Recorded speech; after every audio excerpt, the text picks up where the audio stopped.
Bungie was back this week with their This Week at Bungie update with news related to PvP improvements.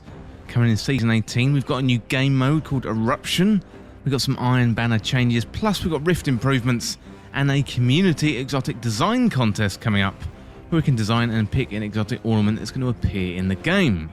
Well, all that plus more in this Destiny 2 news roundup, so let's get to it. Well, first of all, Bungie say Iron Banner changes. So more Iron Banner is on its way next season, and this time it's sans Rift.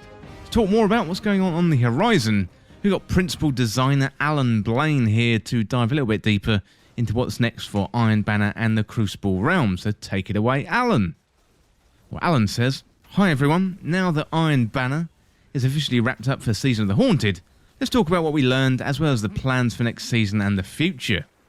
Well, first up, we've added the ability to gild the Iron Lord seal with the next batch of matches in Valor's Forge's honour. As for what else is new in Season 18, well, let's talk about streaks.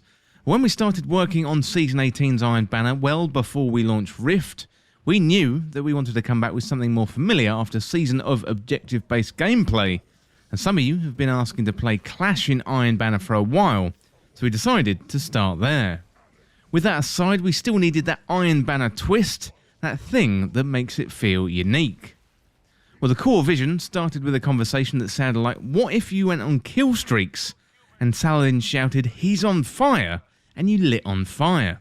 And maybe when you got a kill, he shouted, "Boom shakalaka," and from that chaotic conversation, Eruption was born. Well, what is Eruption? Eruption is Clash with energy boosts based on kill streaks. It was affectionately called Streak Mayhem internally before we gave it a real name. And during Eruption, killing your opponent scores 1 point and a normal amount of energy. After that, when you get your second elimination in a row without dying, assist count 2, you become surging. We start lightly glowing, kills start generating 10% super energy and 20% grenade, melee and class energy, and you score 3 points per kill. When you get your 5th kill without dying, you then become primed, so you begin glowing brightly, your team goes on the hunt. Everyone on the team gains 5% super, 10% grenade, melee and class energy, and you now gain 12% super, 5% grenade, melee and class energy per kill, and you score 3 points per kill. Well, sounds great, right? So who wouldn't want to be primed? Well, you also have a 15-second timer on you, and if the timer reaches 0, you erupt. Erupting kills you, which resets your streak and ends the hunt. And getting a kill resets the eruption timer back to 15 seconds, and you're then marked for both teams so everyone can see right away where you are. The other team gets 3 points for killing you, so you've got choices, and more than one player can be primed at a time. Well, we are excited to get Eruption into everyone's hands. We hope it can continue to illustrate our desire to bring new and unique experiences to the Crucible and Iron Banner. And one of the things we learned with Rift in the current season is if we have a brand new mode, like the most recent iteration of Rift, introducing it to everyone in a high-focus environment first highlights inevitable issues that any multiplayer game has. Well, instead, we're going to be moving forward with the zone control plan, introducing it as a low-pressure Crucible Labs first, to make sure it performs as intended in a real-world setting. Then, and only then, do we bring the new mode to Iron Banner, albeit with a unique twist. Well, we will definitely come back to Control and Rift for Iron Banner in the future, but expect a familiar mode with a unique experience in Season 19. In the meantime, let's talk Rift. Well, next up we got Rift, so Rift won't be in Iron Banner for Season 18. That doesn't mean the mode is gone forever. Most of you are going to be happy to hear that Rift will now have a more standard overtime rule. So for those who may not know exactly what that means, overtime is added to time to put on the clock to give teams a shot at breaking any tie that may be in place. Also gives us Titans a fair shake just to go ham with those fiery hammers and hope for the best. Yeah, Alan is back with even more details about what players can expect, including lessons learned from the rebirth of Iron Banner. So going back over to Alan Blaine, he says Season of the Haunted ushered in a new era of Iron Banner starting with Rift. And while the first week had a rocky start, by the end many players were starting to develop new tactics and strategies for the mode. And the weekend games were some of the closest and well played. Then the second week rolled around and we fixed most of the bugs, and everyone had a great time, right? Well, we all know that change can be hard, especially unexpected change, and communicating changes that we didn't know that would work out, communicating future plans where there's no hard date, and balancing between opposing player bases all contribute to the complexity of the PvP verse in Destiny 2, but this is a wonderful conundrum that we are committed to. For now, this is what we're happy to share with players, and we think a lot of this information is going to be exciting for many of you. Well, time for some fun data. 1.5 million players played at least one match of Rift, and over 300k of you managed to reset your rank. 150k reset it twice. We definitely hit a few people just right. One player reset their rank 17 times last season, and only 55 hours in game. And another played over 133 hours of Rift during Season 17. Wow, that is a lot of Rift. The community was also able to expose some flaws in the mode. We already had a number of fixes that could go live in Rift, like making it so games ended properly if a spark was dunked late, or if the spark could always be picked up. We also made a few tuning changes, such as when we added the 3-score mercy rule, as well as when we dropped the base mode time to 8 minutes.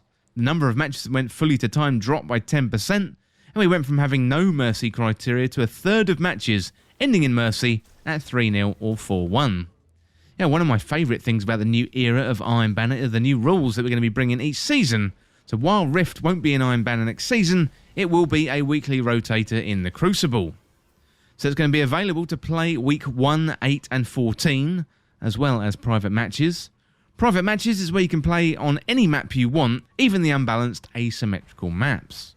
Alongside the more standard overtime rules, we also expect multi-spark to return in a future season, and AFK protections have been updated to utilise Rift-specific events. Later this season, we also fixed a bug that didn't allow you to always immediately dunk a spark if you picked it up too close to the Rift.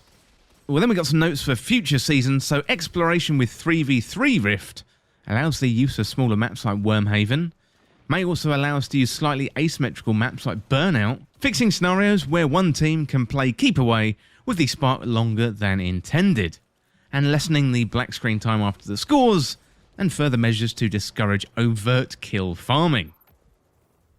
Well, next up we got news of a new exotic weapon ornament coming to the game. So we talk a lot about Destiny 2 fashion, and the threads of style aren't limited to armour.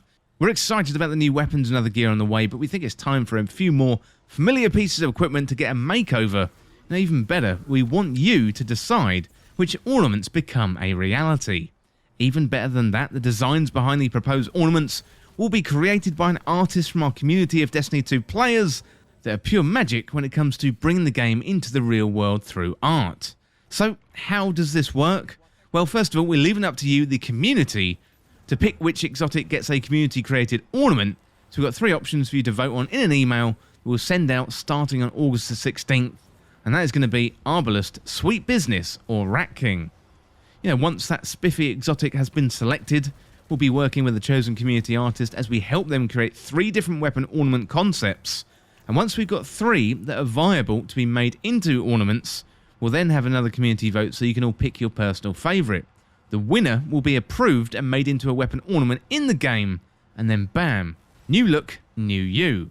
So here is a quick look at the full process. So first of all, community votes on which exotic to pick through an email starting on August the 16th. The community artist then creates 3 weapon ornament concepts for the winning exotic. The community votes to pick their favourite weapon ornament concept, and then the winning weapon ornament goes into production and is released in-game as early as Season 21. Well, this will be the first community created item that makes it into the game. We're really excited to see how it plays out. So we have already picked an artist out, so please don't feel the need to start any campaigns on whom we should pick. We also aren't asking them to do this work for free, and we'll be paying them just like when we work with any other external concept artist.